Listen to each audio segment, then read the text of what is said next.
All right, welcome back, ladies and gentlemen, boys and girls. Game number 2 now in this best-of-3 series. Gambit Esports up 1-0 over Team Spirit here. In this series, the semifinal matchup, again, winner moves on to play Empire, who's waiting into the finals. That's scheduled to happen tomorrow. Which, also an update on that, actually, real quickly. It's apparently also only going to be a best-of-3, I am being informed. So, I think originally we were talking about doing a best-of-5, but things changing, you know, with the schedule and postponements happening. Needed to get the teams ASAP. So, anyways, that'll be tomorrow. We got this series to finish here. And Gambit Esports, both teams running a bit of a push strategy of sorts. Gambit, though, with the Drow Ranger strat, specifically Gyrocopter, to start to get really insane with his farm, and thus leading them to a victory. So, I assume we're going to see a different kind of game here in game number 2, because again, that game 1, that seems like only once in a blue moon strategies for both teams, even kind of being busted out there. So who knows though? We do see Tusk. We were talking about that, him and Undying specifically, the popular heroes for Gambit, and they do first pick it here. Yeah, and they ban out the Drow Ranger. So I think they, like you said, it's like a once in a blue moon kind of thing where Spirit didn't first phase Drow, and Gambit were like, well, snap, we'll just take it then. And then Spirit were just like, oh, okay. And then now Gambit was just like, all right, there's no way that we're going to get away with that again, so let's just ban the Broodmother, because we didn't really want to play it. I don't really think that the Drow Ranger was like a defining factor for Gambit at all. Like, I mean, Dahak farmed fine, but you could have picked any carry, I feel, and it would have worked equally well. But they just avoid the issue altogether.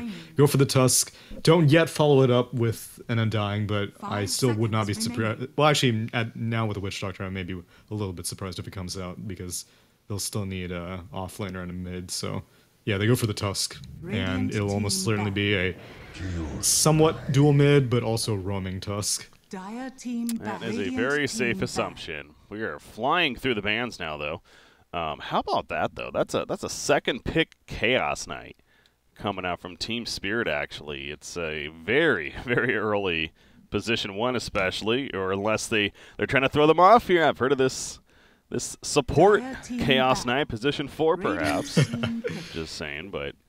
Yeah, it's a possibility, but the way that Spirit are banning out these 1 positions that are very strong against Phantasm, chances are that they're probably going to keep it as a core. Medusa and Gyrocopter are immediately banned out. You still have some options for anti-CK picks. Pugna is reasonable as Aghanim Scepter, Life Drain. Life Drain immediately kills Phantasm illusions, and obviously the Decrepify helps protect against, you know, all the physical damage of CK. You've got Legion Commander, which is a hero that's not really picked very much at all these days, at least not in CIS, but overwhelming odds is pretty good. And you've got OD with the Arcane Orb, which is also one more possibility, but I don't know if Gambit Esports play any of those heroes. But yeah, whenever you second phase the CK like that, you need to start thinking about what's your best counterplay options, because one of the biggest reasons why CK is saved for later is because he can be countered out. Well, that third pick now for Gambit Esports. They obviously have both their support options, so direction they go here. Okay, they get a core of their own. They get their safe laner most likely in this Sven here. Yeah, Sven's an okay response. You've got Cleave to deal with Phantasm. It's just the problem is that most of the time I'm seeing a lot of CKs are getting like Blink Daggers, and so they'll like Phantasm out of sight and Blink Chaos Bolt stun, and then they'll rift in all their illusions, because illusions that are within, I believe, it's like a 1400 radius or something like that. Any illusions within a 1400 radius will immediately get sucked in, and so they will basically be following up on your blink. But against the Sven, it's, you know, a reasonable response. You can cleave through the Phantasm illusions. You've got Warcry to help mitigate some of the minus armor from Reality Rift, and if CK goes for a Desolator, then that too. So it's a reasonable core to respond with. That's a Venomancer. Yeah, third pick spot for Team Spirits and Gambit Esports. What mid hero they're going to have, as well as the offlane option. So, you know, an offlaner that would be kind of interesting to see that we don't see a lot nowadays is a, well, I wasn't going to say Underlord. I was going to say Magnus, actually. But we don't see that a lot. But, oh, yeah, Magnus, that's true. Yeah, that would have been fun to the Cleave with Sven and just, you know, bring in that huge RP. But Underlord, that's another one, as you pointed out. One that we do not see, actually, too often here. But Gambit, figuring the Underlord makes sense. Great for team fight. Obviously, the mobility for the team is nice. Yeah, and Firestorm scales off of a target's maximum HP, and so CK, a hero who has excellent strength gain and oftentimes builds like pure strength items, armlet, Sage, Halberd, Heart, BKB, all those are strength items that illusions benefit from, and so that's why he's a very attribute heavy carry, and Underlord kind of plays against that, seeing as how Firestorm will scale and do more and more damage based off of how much max HP CK has. But one that is kind of lost relevancy as a laner. Whenever Atrophy Aura was a little bit stronger in a previous patch, Underlord was like a go-to off laner, but that was because he could just make sure that the supports couldn't really harass him because they were losing so much damage to Atrophy Aura, and he was very easily able to last hit and get farm. But these days it's not as easy, but he's still, you know, a safe offlaner. A safe bet here. Venomancer, again, the third pick for Team Spirit. It's one of those, frankly, it feels like it could end up anywhere. Mid, position 4, off lane. It's who knows, really, where the Venomancer. This fourth pick is going to give us more information on that, of course, as things slowing down now a bit, dipping into that reserve time. But yeah, if I'm Spirit here, you're looking at Gambit. It's a team that wants to be able to bring team fights to the table. So, you know, keeping that in mind for yourselves. Hell, maybe a Magnus for them. Going back to that hero. I just want to see big RPs, man. In the previous series with Nemiga in this qualifier, they had run the Venomancer with Phobos in the off lane. And so I would guess that that's what they're going to go for again. But that game, they had a Drow Ranger and Shadow Demon. And so the Drow Ranger was providing a ton of damage to the Venomancer in that game. Whereas in this game, the Venomancer, if he is in the off lane, he's going to have a much tougher time. And doesn't really do very well against Sven either. While Sven is mostly mitigated for physical damage, he's also, you know, a relatively tanky hero who can blow up Venomancer quicker than Venom can chip him down with DOT. Yeah. 5 seconds. All right, so the final ban to happen now is Nyx Assassin does indeed come out. Yeah, you're right, though. DK Phobos running that last time, so probably going to be looking for mid options on either side, actually, when it comes to the final picks right here. And as usual, there's some of the more popular ones on the line, things like a Storm Spirit, a Queen of Pain. Two that come to mind right off the bat. Dire team ban. The ban OD on the side of Gambit. No, that's weird.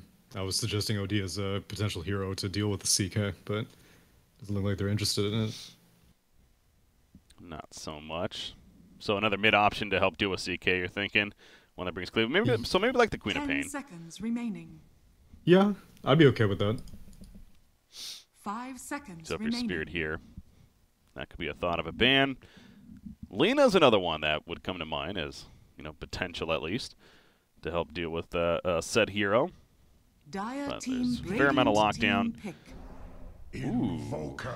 Wow. Get to see Mid Invoker. I like it. Okay. So one of the reasons why I think Invoker has fallen off is because of this whole dual mid thing. Invoker's a hero who needs to, like, he needs solo levels at, like, any cost, and he needs to, like, really start getting a level advantage over everyone. That's why Midas is, like, there hasn't been a core item as core as Midas on Invoker in a very, very long time, other than maybe, like, Battle Fury Anti-Image or something, but that's just how valuable it is. But the hero himself has kind of struggled to find a place, and not even knowing the mid matchup shows confidence from Spirit. Either that or foolishness. We'll see what Gambit are going to go for. I mean, they pick Puck every once in a while, but I don't know how good Puck is against this lineup necessarily. They're not really known to spam a lot of mids. They have Necro, but that's also... Actually, Necro wouldn't be bad. Yeah, I'd be okay with against Necro. CK. Yeah, he seems like another really strong hero against him. Right. I know you mentioned Pugna earlier as well. Oh yeah, that's true. We're kind of going through, you know, heroes we definitely don't see too often recently, but we got an Invoker. He's one on the list, as you're pointing out there. Perhaps why, but all right, we forgot about her. She's one that we do see quite a bit recently. We do, but I don't really know necessarily. Like, I think it's probably just a comfort pick for Iceberg, as I don't really consider her to be strong against any of these heroes. Laning wise against ILTW, like, Mirana isn't a bad laner by any means, but she can't really zone out an Invoker very well, or if they're both left alone, then Invoker will still be able to get his farm. And so I was hoping for a little bit more dominant of a laner from Iceberg, but I like I said, I think it's a comfort thing. All right, ILTW going to be playing the Invoker at this point. Oh yeah, I was going to mention too, especially with the X-Rod, of course, the Sunstrikes, great synergy with a hero like Nyx Assassin. He's, you know, especially later on with the Vendetta, you get in there, set up the Impale, easy Sunstrikes. Rasta is also, for that matter, great for that with the Shackle lockdown. So Sunstrike kills a plenty coming out for Invoker. At least that's going to be the idea. And you see him get it right off the bat. So no Quas Wex Invoker here. Gonna be the X-Rod. He's going to need to deal damage. Too much synergy to take advantage of. Here we go, though, into game number 2. Again, Gambit, the team that's up 1-0 here in this best-of-3 series. Look up there. You got Tusk up here so far.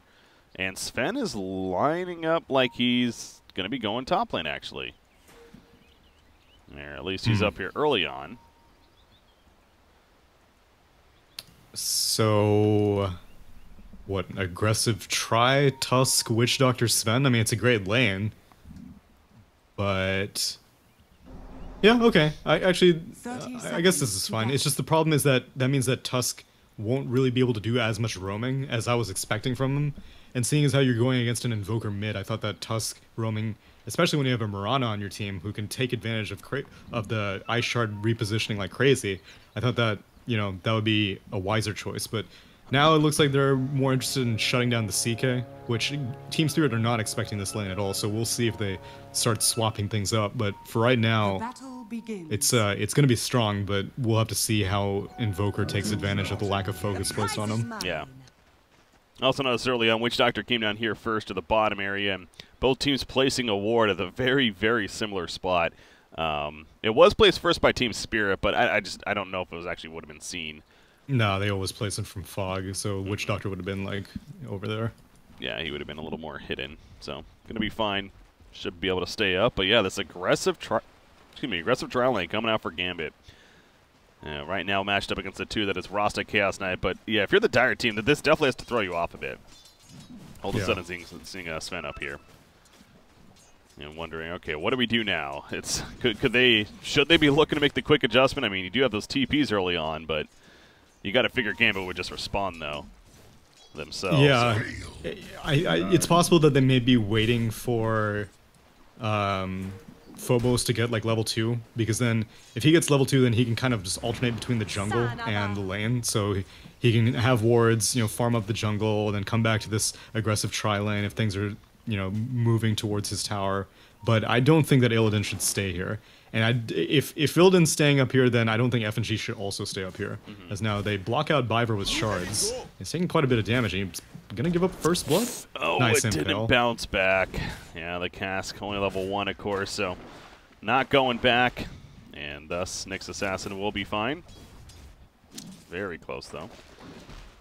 Popping some regen meanwhile, but yeah, even with him up here, still feels like Sven is just definitely getting the free farm, and you know, perhaps as he hits level 2, though, the War Cry is also going to be happening, and that's another tool not only for chasing people down, but the plus armor buff early on going to be pretty strong. He even has a full magic wand here on Sven as well. So, yeah, it seems like right now Gambit's just definitely in the better spot to deal with this trial lane at least. As 2-minute rune, definitely going to be some action. Biver will pick it up first, though. He hit the Impale stun and then walks over to take it. The shards are not going to be enough to block FNG on Rasta, so the supports of Spirit doing a good job. Probably would have been a kill on FNG if they were able to get that, but yeah, he gets off a pull cleanly. And Biver also steals their bounty rune. Yeah. Yeah, very well played by him, actually.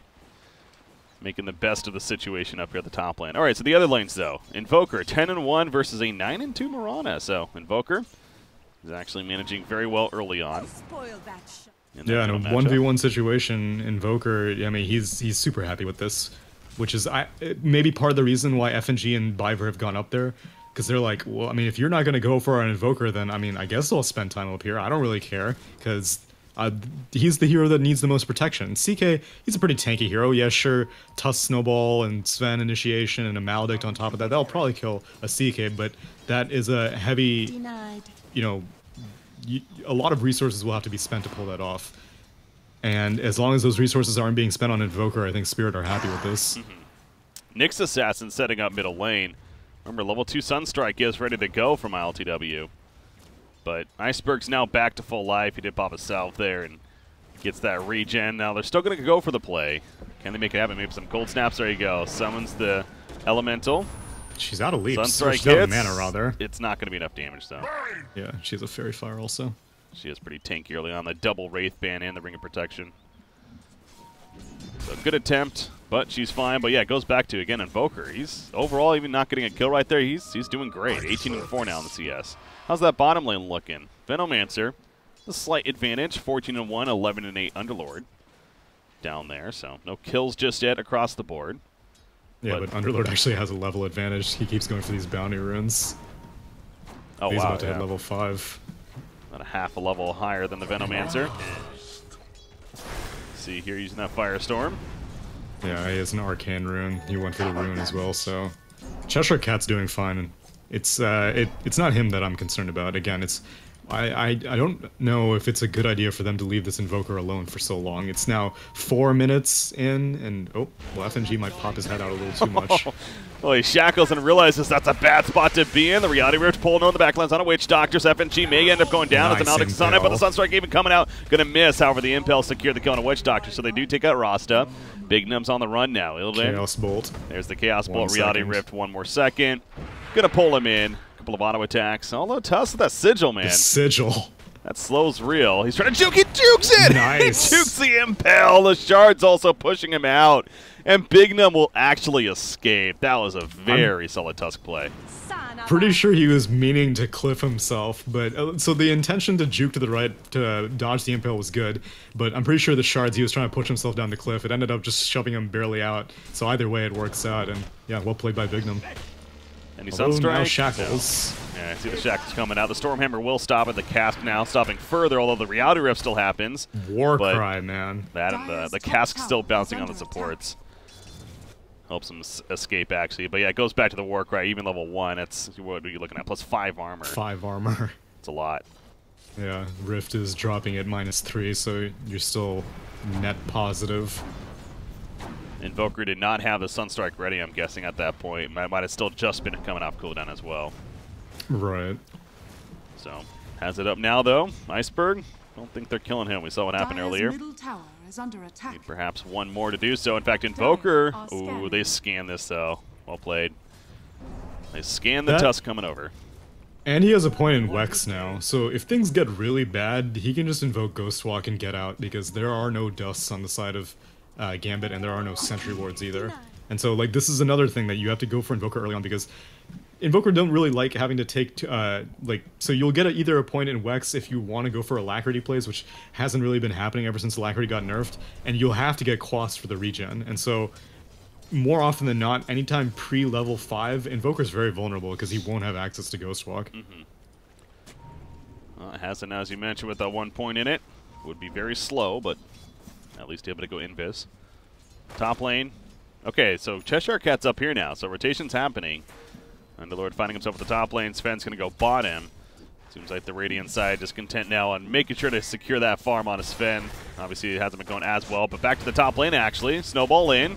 Trying to be defensive right here. The Sunstrike will land and sets up the inevitable kill on Cheshire Cat. The Ice Shard's not enough from Big Num to save the day, so Underlord not tanking up. And actually, Big Num's still in trouble. He got shackled even. And it's just too much lockdown between these 3 heroes especially to deal with up there. Yeah, we've seen a lot of shamans actually just completely skip the Hex altogether, and like oftentimes it seemed useful to get at least a value point in it, but now Shackles are just like, if you have a tri-lane situation and you're able to land the Shackles, like earlier they were trying to go for Shackle plays, it's just that Dahak was pretty much saving Stormhammer exclusively to break that Shackle channel, and so they weren't able to do anything. But once Dahak leaves, if Snowball is down on Big Num, then that means that anyone they find is going to get stuck and shackled. Radiant structures are fortified. Sven, Mask of Madness in the works. So Mask of Madness, even with the nerf to it in the very recent patch, still, again, going to be an item picked up on such heroes, but as middle lane. Shackles do connect despite his leap attempt. The Sunstrike happening on top of the Impel, and the final auto attack. No, the Fairy Fire! Oh, the uphill attack, though, no connects. miss. And will secure that kill. Hell of an attempt from Iceberg, but not enough to get away right there. But yeah, going back to Sven, after the Mask of Madness, is this still the S and Y build, you think, or is there another idea? Maybe does he need that blink to initiate with, or what? I don't know, actually. Against a CK, it's possible that he may go for attack speed and something like a AC, which is unconventional, but I think that, like, specifically they picked the Sven just to deal with the CK. And if you are, you know, picking your one position to be an other one position, or just like a inverse of the other one position, then I think you should itemize yourself that way. He doesn't really need a BKB, even though there is going to be like Venomancer and a whole bunch of crowd control coming out from the Rasta and Invoker, because I think the rest of Gambit are going to be able to create enough chaos with the Underlord and the Mirana and the Witch Doctor. I think they have enough spells to keep Invoker and Veno busy so that Sven can just exclusively itemize for the CK. I don't think he's going to get it second item, but I don't think he should go for a Sage and Yasha, though. He should go for some late game oriented item. Yeah. We'll see what decision is made from Sven. The quarterstaff ult that's needed to finish off the Mask Madness at least. And how are stacks looking? As you mentioned that, we've got a double stack over here in the bottom set of Ancients, no stack currently in the top set, but it's something that the supports especially want to start doing more and more now, as that Mask of Madness is getting close to being finished. Yeah, and FNG knows that. That's why he puts up this ward near the bottom Radiant Ancients. Yep. Now, Iceberg is kind of deep. Oh, wow. He is really deep, but so FNG cutting him off, trying to get Shackles off, you can tell, level 3, not in time though. Ether Shock in response, the Pit locks in the arrow stun on a Shadow Shaman, but he's just on the uphill. It's not the most comfortable spot to go into. In fact, Cheshire K, he's going to be brought in by the Reality Rift. He's eventually going to fall. Big Num doing all that. He could another Pit of Malice on Shadow Shaman, but he actually will escape with the TP. I'd always want to fly. He wants to try to fly away. He ports into a horrible spot. Sunstrike is going to connect. He got blocked just enough between the trees and his teammate. Good land there from ILTW on the Invoker.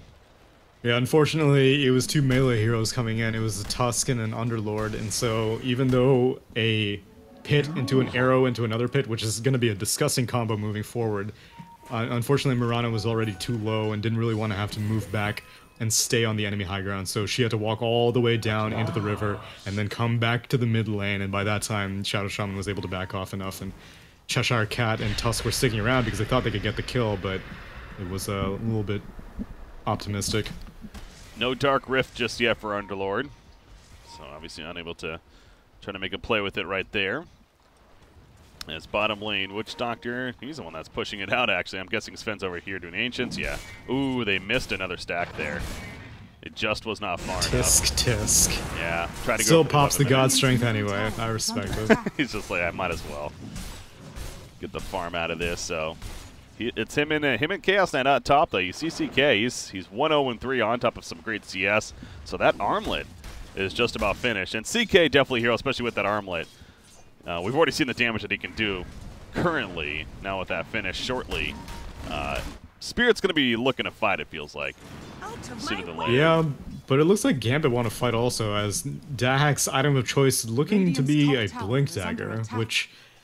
I don't really know if I agree with that, because like one of the issues that we saw in the last game was how Spirit kept, like, they had their DK who went for a Blink Dagger, but then like Broodmother also went for utility items, and so they just had all this utility all over the place, but they didn't really have that much damage. And Blink Dagger is a completely, I mean, like, it'll help you not get kited as a stun, but it won't help you deal any damage. And so I don't really know, as Sunstrike comes in, lands onto the Witch Doctor after a Vendetta initiation from Biver comes out. Yeah. Easy find right there.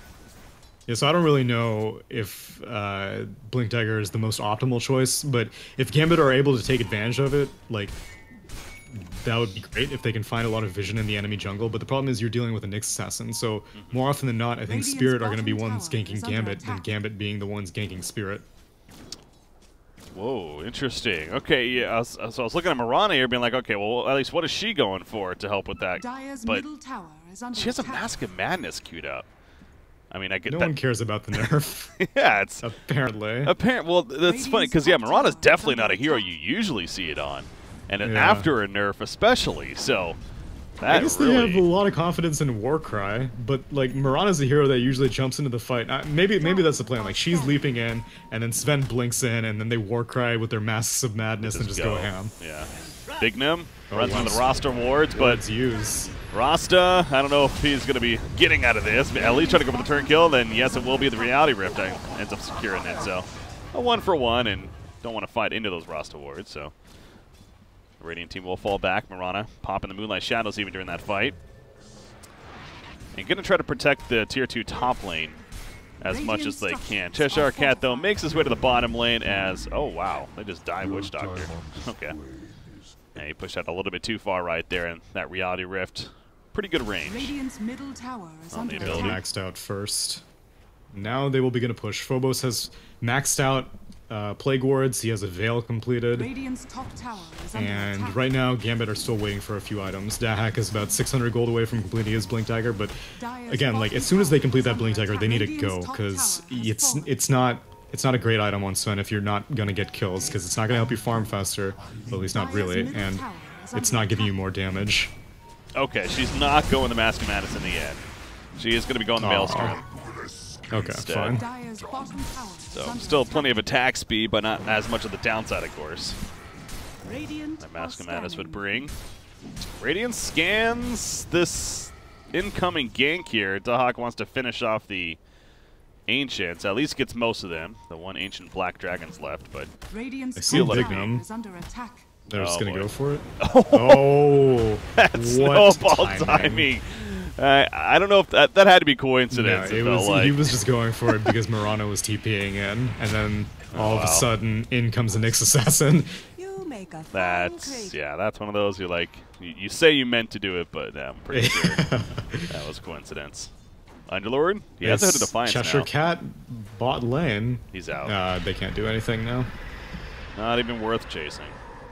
Just gonna walk right Dire's next to him. bottom tower Yeah, he is gets under out back to attack. base easily. That's the Dark Rift power. Gonna be on cooldown for another 2 minutes though.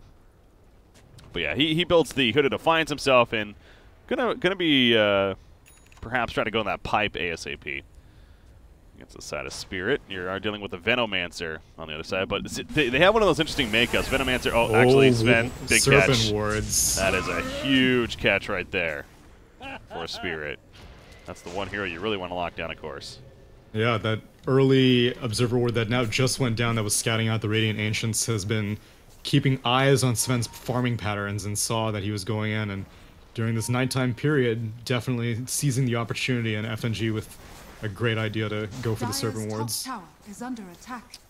As I was going back to, though, Venomancer, again, a hero just alone that, yes, it's good to have an item like a pipe against, but then you're dealing with a Chaos Knight who's just all-out physical damage on the underside, who's also getting Dire's really good structures farm. are So fortified. it's definitely one of those tough call games, but I guess I do have Dire's Warcry top to help tower deal with is that. under attack. Goes back to Sven. Yeah, I wouldn't have mind seeing a Greaves on Underlord as like a good middle ground because it'll give you regen against magic and it provides armor as well with the mechanism itself and the aura. So I wouldn't have minded seeing that. It's possible that he just likes the regen, seeing as how Hood of Defiance provides what 6.5 HP regen per second. So Radiant's it kind middle of tower is under helps attack. you farm, and whenever you're laning, as they see ILTW, if they can get this kill, that would be great. Ghost Going Wall? for it. Walrus Punch. Oh, he had it so close, but Gambit do a great job at staggering their spells. But now, Dahak's in trouble. Yeah, they're going to kill Dahak in response, so actually Spirit's still overall perhaps pretty happy with it. In fact, going to get Big Gnome on top of that double kill for Illidan. As they stuck around a little bit too long to make that kill happen. You see the Phantasm from Chaos Oh, they Knight got 2. Cheshire Cat also. 3 illusions. Yeah, he didn't have Dark Rift, but even if he activates it there, yeah, that damage with the 3 Phantasm illusions. So much. That's a triple kill all of a sudden for Chaos Knight. So yeah, the last laugh definitely in favor of Spirit there with that Radiant's bottom exchange. tower is under And now going to be Yeah, the bottom great tower reaction. push. Radiant structures And are Illidan going fortified. for a Solar Crest second item. That is not something I see very often on Chaos Knight, but it's armor seems to be the name of the game. He's just like, oh, you built this Mask of Madness? You're willing to drop your armor by 7? All right, fine. Or actually 8. Sorry, I forgot about the nerf. Yeah, you're willing to drop your armor by 8? I'll help you out with that. Solar Crest plus the plus the Reality Rift. That's what, like minus 17 armor with both those is now a Walrus Punch near the Shrine. Whiffing that impale right there, moving left and right is Big Numb. They're fighting at the Shrine area, going to be wearing out, but Dahawk now beating it ill, and a big kill to be coming. Cask actually stops a TP attempt from him. You hear the Underlord TPing as well with the Dark Rift. They get 3 kills, all they lose is the Tusk on their side, fighting at a Shrine. It seems like by now teams would have learned time and time again it's never a good idea. And the case is there for Spirit as they lose 3, including Illidan. I mean, that had to be a bounty kill, right? Yeah, that's a huge bounty kill. Unfortunately, Witch Doctor got it, but still. We're talking about unfortunately. Always want to fly. Let's see an Aghanim Scepter coming out. You got that evasion up against what is Solar Crust on CK. And if you get some bounces on those Phantasm Illusions, let's go. Witch Doctor carry. Yeah, you never know. Dyer's middle tower is But under Sven attack. now with that blink, now he's just going to go into BKB. So again, he really is content on just building. We can safely call this a mid-game build. Gambit basically wants to win the game in the next 10 to 15 minutes here, it feels like. Which, it's getting tough. Like, the window is closing. We haven't even seen Invoker participate in a fight yet, which Invoker is keeping up in the farm with a Sven, and that's not easy to do as an Invoker. Granted, he had free farm, which is something that I had been kind of concerned about if I was Gambit, but still, like, he doesn't have ancient stacks. He doesn't have a built-in cleave. He's just going to wherever the enemy is the least focused, and he's keeping up in farm. He's going to have actually an Aghanim Scepter very soon, and around like maybe 2 more minutes or so. Snowball going in. There's a follow from Dahawk. The quick kill on a Shadow Shaman as a result, but at what cost now? Reality Word told him, and the Sunstrike helps secure. Don't even know if that was necessary. However, now Illidan, he's being locked down, but the Cask again bouncing around. The Cask is doing a lot of work, it seems like, every time Chaos Knight especially splits up, so he will fall 2 for 2 so far. Moonlight Shadows trying to help get away. Now. Invoker is here, you're right. The Sunstrike from before, but now he's bringing the Cold Snap in. The Tusk throws out the Snowball, though. Gonna roll in ILTW, gonna make a play with this. Gonna be locked down by the Pit of Malice. Iceberg, he wants to kill a Nyx Assassin. Spiked Carapace will stun him in return, however. And the Impale going to secure the kill. The Sunstrike is gonna land as well. Well placed by ILTW to make that happen. 20 minutes in, and they go right to Roshan. Yeah, that was pre-Aghanim Scepter as well. So now CK, he's going to be dead for 20 seconds, but they're going to drop the Serpent Wards. And ILTW, this is what happens if you leave an Invoker alone for this long, is now Cheshire Cat's trying to go for a little bit of a distraction plan. It's working. I don't think they should go for this without the CK anyway. I'm surprised that FNG opted to drop the wards because, I mean, CK's got so much minus armor. He can take this Roche down way faster. And now FNG's tanking up Roche because he doesn't want his Serpent Wards to die. Yeah, but he doesn't want to die either, so kind of a tough place. But it's sure Illidan's back now, but that delay was pretty solid. Yeah, especially if he uses 2 of his spells outside the pit. And Sven's porting back in now. You have Mirana coming up in 3 seconds, but they need to be careful not to overcommit to a defense here. Cheshire Cat going to be running with the Snowball. They're going for the kill on Arasta, and now Mirana's back up as well. She's going to be TPing in. FNG will end up falling. They get the kill on IOTW on top of that. The Death Ward doing plenty of damage. Dahawk picks up the Aegis, actually, and Gambit's winning this fight at Roshan. Nyx Assassin's going to fall. Illidan, he's left by himself all of a sudden. He, too, is going to go down right here. That God Strength of Dahawk. Double kill for Cheshire Cat, actually. And now DK Phobos, all of a sudden, the last man standing. He did not have his Poison Nova for that fight either, so it was going to be a bold attempt, but it pays off big time for Gambit. That was just sloppy from Spirit. That was, like, the way they approached that Roche was... there was a variety of issues with how they decided to go for that, and the main issue is that CK was dead, and if CK is dead, like, you don't really have the option of being able to take it down quickly. But, like, Serpent Wards are already used, so by the time Sven jumped into the pit, which is, you know, usually like a suicide maneuver, either you get the Roche or you're going to, like, just take the Aegis and die, but he kills the Invoker, and then he kills Roche, and then he gets the Aegis, and there were no Serpent Wards to stop him, so a little unnecessary movement from Spirit. If I have seen one trend in CIS, it's they don't really do clean Roche attempts.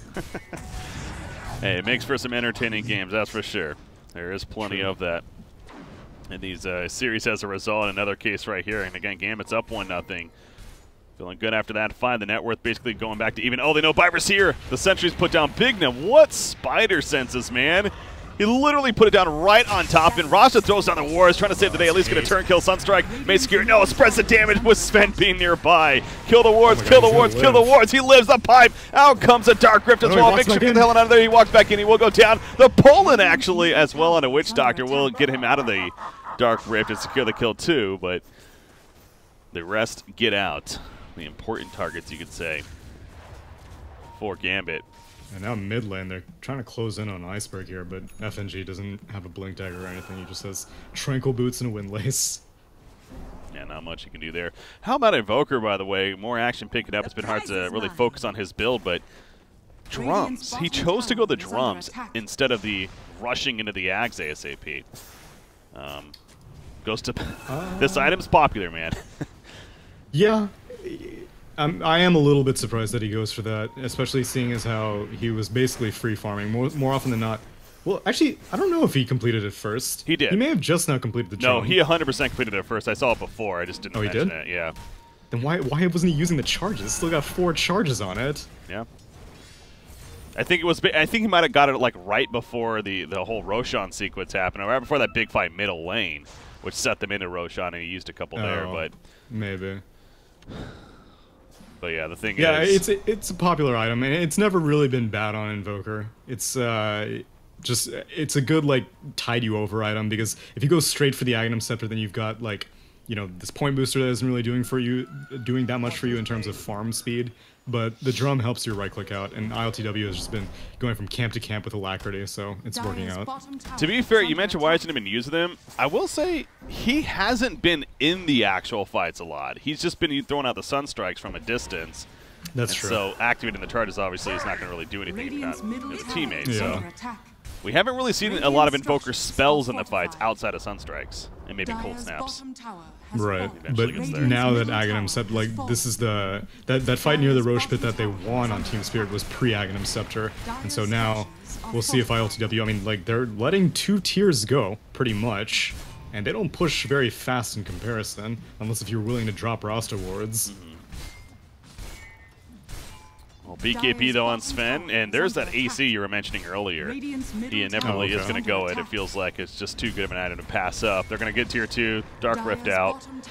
I mean, does it cancel? Okay, I was going to say. Yeah, it was possible that he may have gone for a cancel, depending on what the reaction from Team Spirit is. If he saw like 4 heroes approaching this tier 2, they may have just canceled it and gone for tier 3s. Wow, he has a Guardian Greaves now too on Cheshire Cat, by the way. So he does finish the pipe, a full Guardian Greaves now.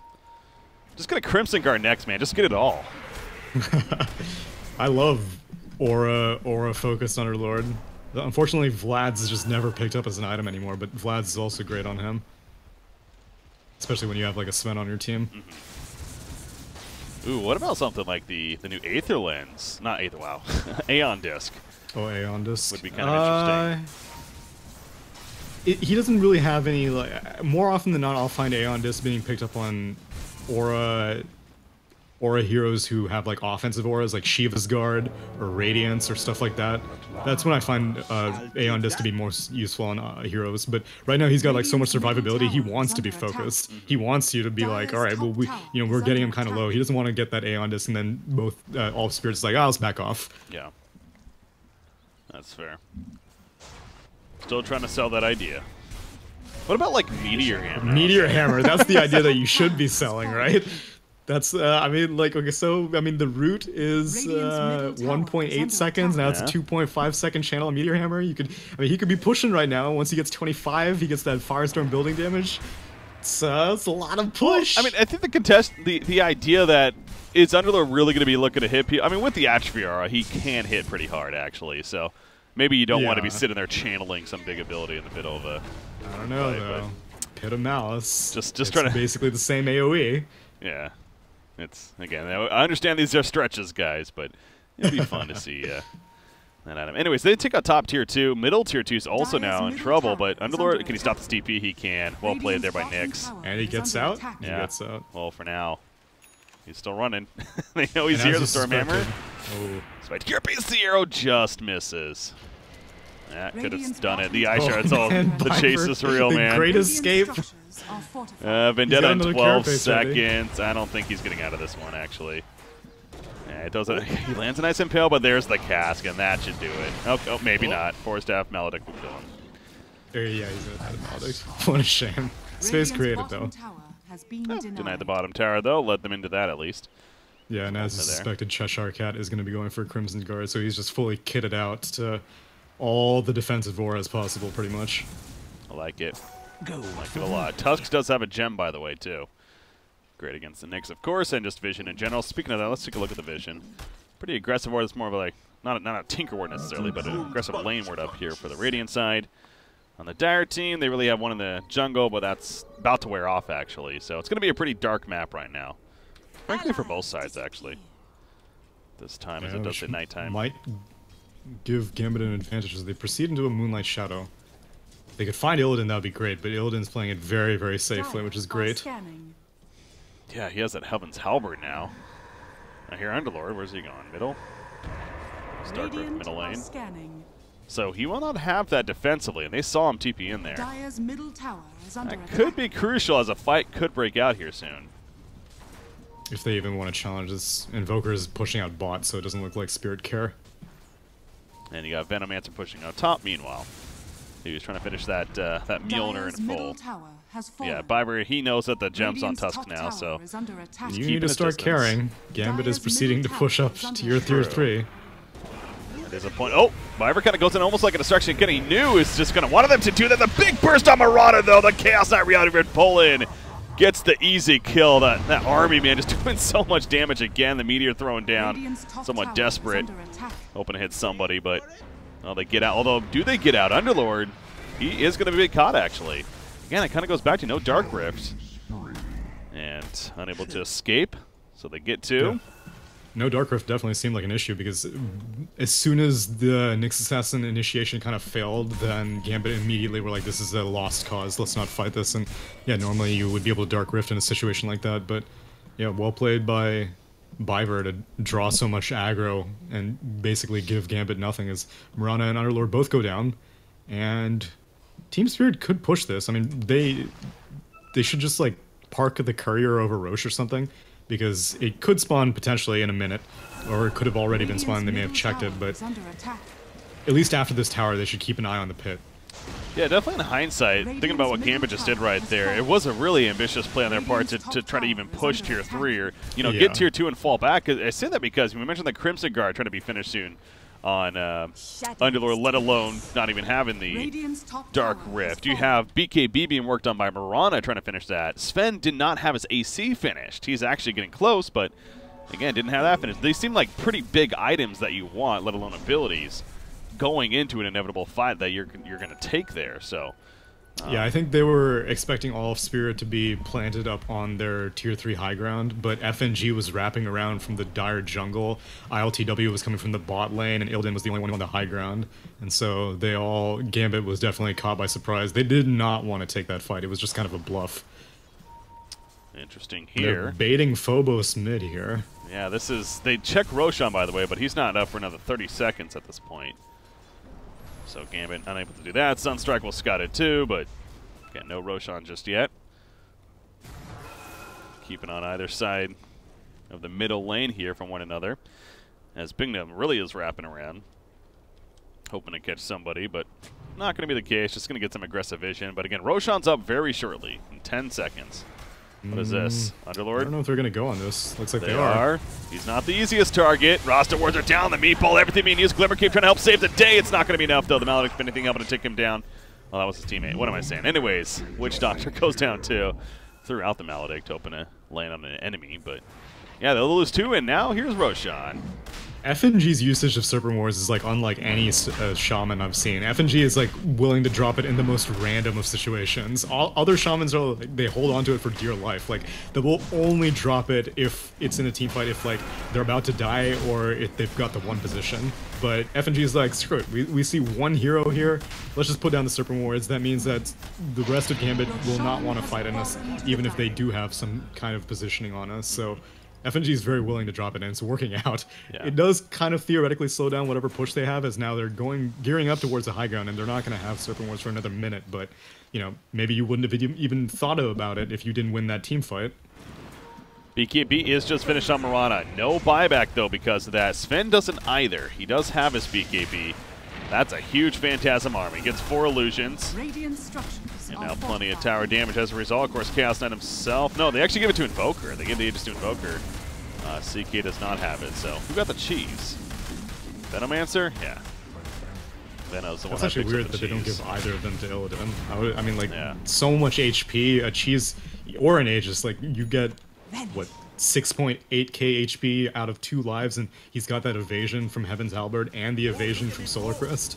It's weird that they don't give it to him, but maybe, I mean, maybe they, again, are just bluffing pushes. They don't actually want to push high ground yet. Well, speaking of what we were talking about earlier for Gambit, where they overdid it maybe a little too early, a Heart's coming for Chaos Knight. That's a pretty big item. They want to weigh down the Octarine Core on Invoker. Again, the same story. I have Scotty, even almost finished on Venomancer at 4,400 gold saved up. So they're in that spot if they want to save some items. Who did they catch? That's CK! This is a big kill. 75 seconds. No, he does have a buyback, but dead for 75 now. Yeah, and you're going to have to use it. Dak still has a little bit of time left on this God Strength, and he hasn't used his, he's used his BKB once since he completed it as his 3rd item, so he has 9 seconds left on it. Dire's middle tower is under Pushing in. Vlad's finished my Underlord, by the way. Oh man, it happened. Over the Crimson Guard. Yeah, Invoker just going to try to stall this. Nice ball put down. BKB, Popeye Sven, but he's trapped in the wards. Those are great roster wards right there once again.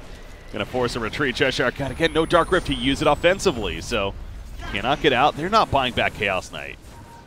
The fact that they're able to hold as they did and not buy back. Ooh, oh, what is Iceberg doing? It works. I mean, his team was clearly retreating at that point. They were already channeling TPs. That was actually his 10-second BKB, so if it was a 5-second BKB, I'd say, yo, absolutely go for that. But if it was a 10-second BKB, I don't think he needed to turn.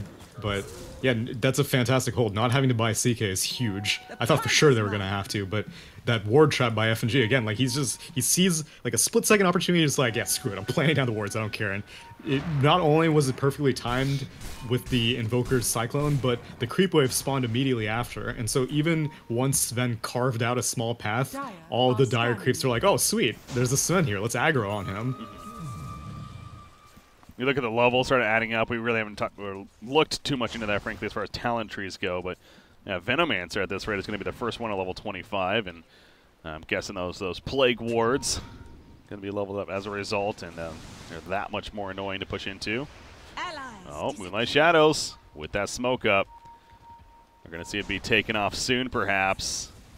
Both teams smoked up. They catch DK Phobos, but the initiation wasn't there.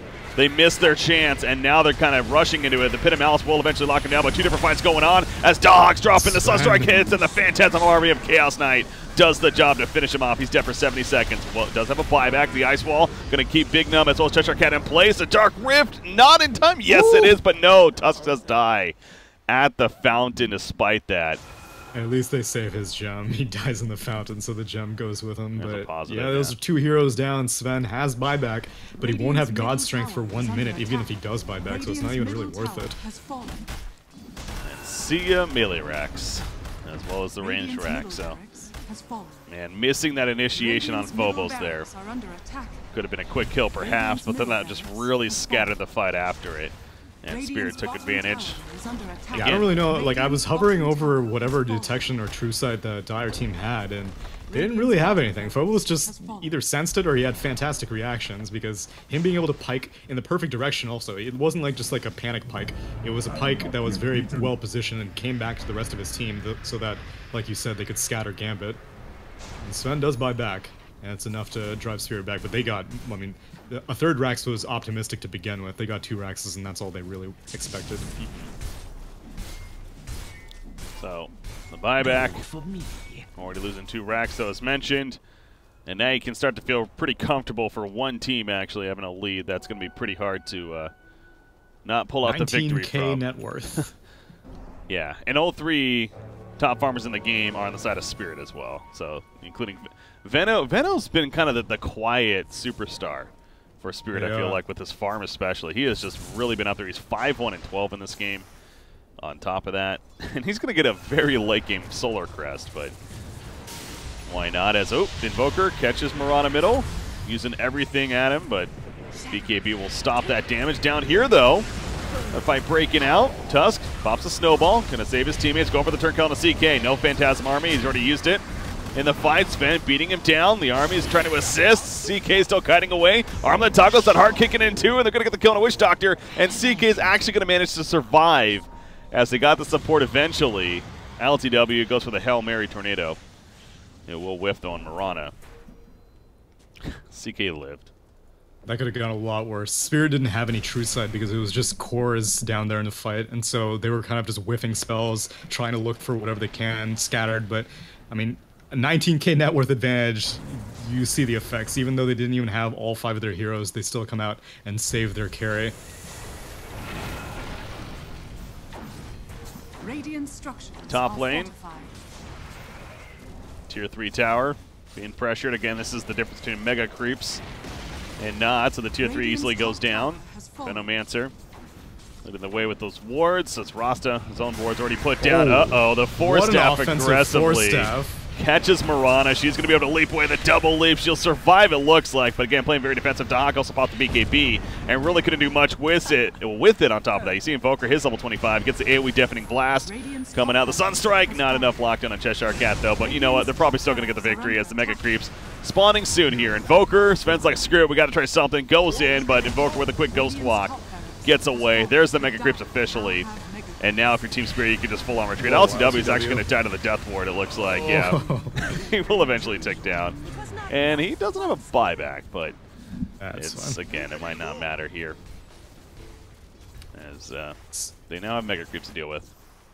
Yeah, Sven is a hero that can deal with Mega Creeps, but you see that he desperately needs this MKB, so what is the total evasion? So Illidan has 40% evasion on top of 5k HP.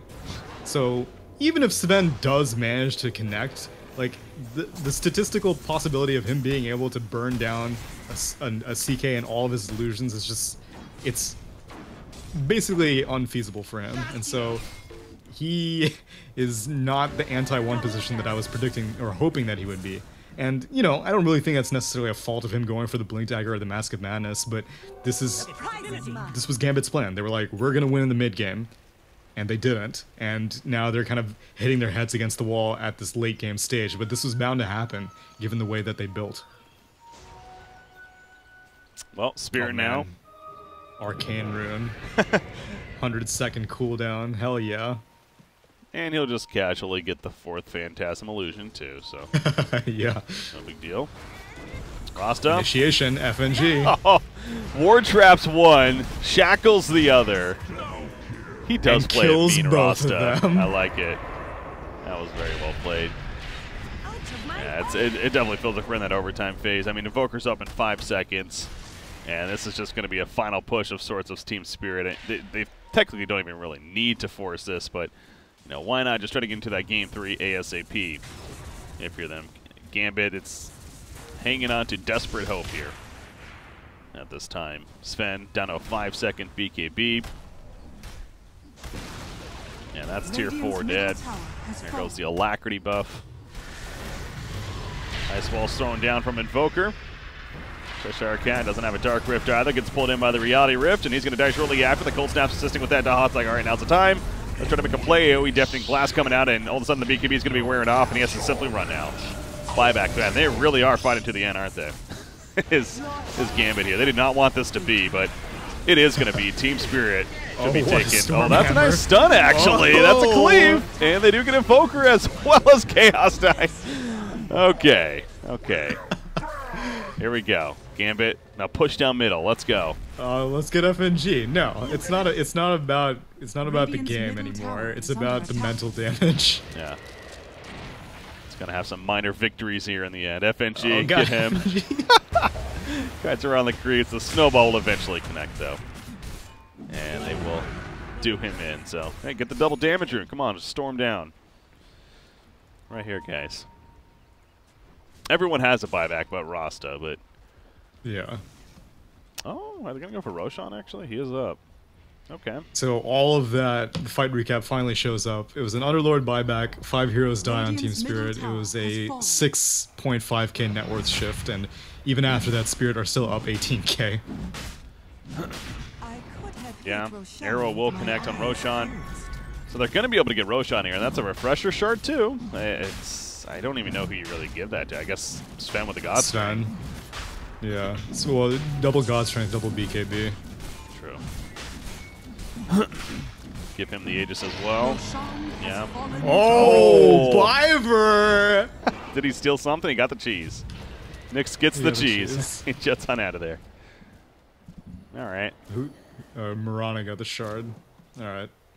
I mean, it may have just been like temporary, but yeah, they're putting in some work. Yeah. I don't know if it's really worth it, but you know, like I said, it's the mental damage. They are trying. They are fighting to the bitter end once again. So, hey, you never know. Get a big cleave down like that. Now with the refresher shard and the Aegis, everything still happens to be up. Then maybe you can push off of that. But again, Spirit going into that last push, as I suggested, they don't even necessarily need to just go over the top aggressive here. They can let the creeps do their work, take out the other objectives on the map, including the shrines, which they did right there at the bottom. And now, I just hope they don't buy any items, because if Spirit don't have buyback, then they lose. That is still a very real possibility, but if they have buyback, then there's really no chance. Well, they found the free kill on Witch Doctor bottom lane. Dire are scanning. And now gonna push off of that. Down here at least, you have Chaos Knight. Again, sending in the army. Those are actually just illusions. He does have Phantasm to use, and there we go. Once again, gets the 4th illusion off of that. So, final stand, round number 3. Coming out from Gambit. Sunstrike, Dahak gets hit by it, but he's still alive. BKB is up. Going to be wearing off shortly. Those Rasta Wards is trapping him in the whole time. He's trying to kill them in time, but it's not going to be enough. The Aegis is going to be popped. Coming back up. Underlord is killed, though. Tusk manages to somehow stay alive. Nope, not. Okay, yeah, he's still alive. Glimmer Cape actually keeping him alive. Dahak going in now with the God Strength, and he cleaves down the Rasta. Goes back to the wards, wants to finish those off, protect the Ancient as much as possible. Reality Rich pulling though. Another Sunstrike, and that will do him in. He's down for 105. He has a buyback though, uses it very quickly, as there's the fortification as well. Man, they can't, but you got to give them the respect of fighting to the very, very end here. Trying everything, man. So many teams would have just thrown in the towel by now. But I think this is actually it. Yeah, I mean, they could have been beating the Ancient this whole time, but they want to get hero kills. Go for the stats. And they get it. Rampage? Oh. No. Couldn't get the Rampage, so we knew it was going to be the result for a while there, but Spirit eventually does do it. And we got a game 3 on our hands now because of that. But the overall, again, the way they built items especially, they went for a very mid-game heavy victory there on Gambit's side, and it looked like that was actually going to be possible there with the Roshan fight. But the push middle lane didn't really seem like the best coordination there, and the best, in hindsight, idea on paper at that time. And things definitely turned back for Spirit's favor to the inevitable victory for them. Yeah, it's the other way around of how I felt at game 1, in that, you know, again, the Spirit were going for all these mid-game items. The DK was going for a Blink Dagger and stuff like that, and then they just didn't have any damage. And, you know, this game, Sven built some damage eventually. It's just that he had to deal with evasion, which was the biggest issue. And if you couldn't kill the CK, then there was no way that you were going to win this game. But, again, it seemed that the folly of both teams is putting too much focus on mid-game prowess, when I feel like both teams have shown strength in the late game, so they should just build towards the late game and draft towards the late game. Mm-hmm. Well, game number 3. We'll see what both teams bring to the table there. Again, a chance to go to the finals here of the CIS qualifiers on the line and face Empire. Come tomorrow to see ultimately which team will move on to the minor event that is representing the CIS region. I'm Breaky CPK, joined by Tsunami here. Game number 3 going to be coming up next, guys. Stay tuned. We'll be right back. We're meant to